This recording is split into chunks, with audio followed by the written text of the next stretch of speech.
Are you getting radio signal interference when you're using either the LT-2000 or the HydroStick? If you're getting radio interference with the LT-2000, the first thing you're going to want to do is click that filter button.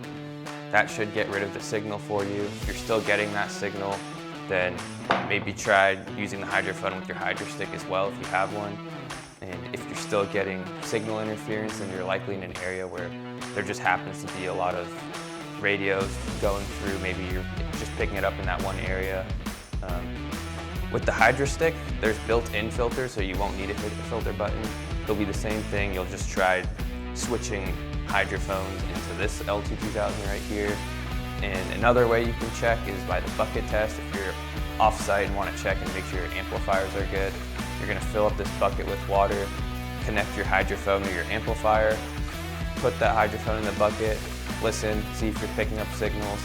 If you are, then likely you have a unit that needs filters replaced. You got a one-off unit, and we'll get that taken care of for you. Fill out that repair form and send that in.